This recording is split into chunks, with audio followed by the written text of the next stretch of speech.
అందరికీ నమస్కారాలు.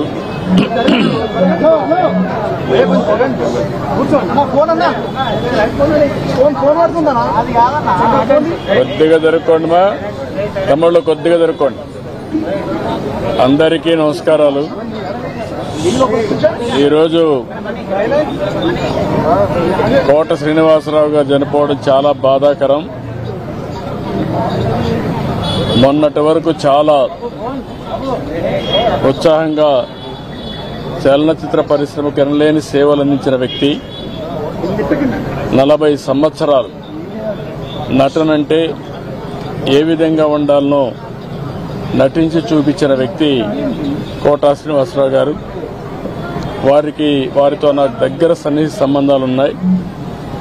సమైక్య ఆంధ్రప్రదేశ్లో ముఖ్యమంత్రిగా ఉన్నప్పుడు కానీ, తర్వాత ముఖ్యమంత్రిగా ఉన్నప్పుడు కానీ, అదే సమయంలో ఆయన ఎమ్మెల్యేగా 1999లో నేను ముఖ్యమంత్రిగా ఉన్నప్పుడు బీజేపీ అలయన్స్తో ఆయన ఎమ్మెల్యే చేశాం. ఎమ్మెల్యేగా ప్రజాసేవలో కూడా బాగా రాణించాడు. సినిమా రంగంలోనే కాకుండా ప్రజాసేవలో కూడా బాగా కృషి చేసిన వ్యక్తి కోట శ్రీనివాసరావు గారు. ఈరోజు మనందరం కూడా ఆయన డైలాగులు చూస్తే ఒకే సీన్లో ఏడిపించగలుగుతాడు, భయపెట్టగలుగుతాడు. అలాంటి అరుదైన సంఘటనలో అరుదైన నటనతో ఒక విలక్షణ నటుగా ప్రఖ్యాతి పొందిన వ్యక్తి. ఒక తెలుగే కాదు, తమిళ్, కన్నడ, హిందీ అనేక సినిమాల్లో 750 సినిమాల్లో నటించినటువంటి వ్యక్తి కోట శ్రీనివాసరావు గారు. ఆయనకు పద్మశ్రీ అవార్డు రావడం, ఇవన్నీ కూడా 7 నంది అవార్డు కూడా వచ్చాయి. ఈ విధంగా అనేక అవార్డులు కూడా వచ్చాయంటే ఆయన చేసిన కృషి, ఆయన యొక్క ప్రతిభే కారణం. అలాంటి ఒక మంచి నటుడిని తెలుగు రాష్ట్రాలు కోల్పోవడం చాలా బాధాకరం. చలనచిత్ర పరిశ్రమ కోల్పోవడం చాలా బాధాకరం.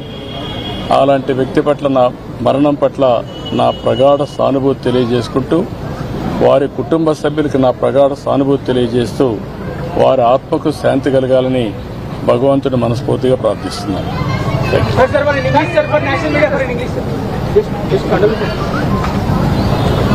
కోట శ్రీనివాసరావు గారు is a great actor.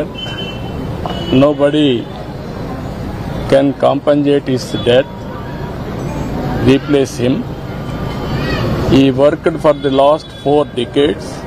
He acted 750 films. He acted not only in Telugu, Kannada, Tamil and also Hindi. He had a track record of acting in films, nearly 750 films. He got 7 Nandi Awards, and also he worked as MLA also for 5 years.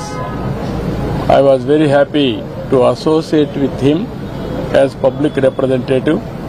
When I was CM, he was MLA. He has done tremendous public service at that time.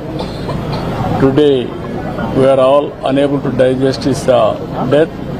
Anyway, he has done extremely well for the welfare of the people, and also he contributed for the Telugu film industry and other film industry also. I pray God to give him his soul in rest, and also I pray God to console their family members, to recoup and move forward. It is a destiny nobody can escape. Thank you.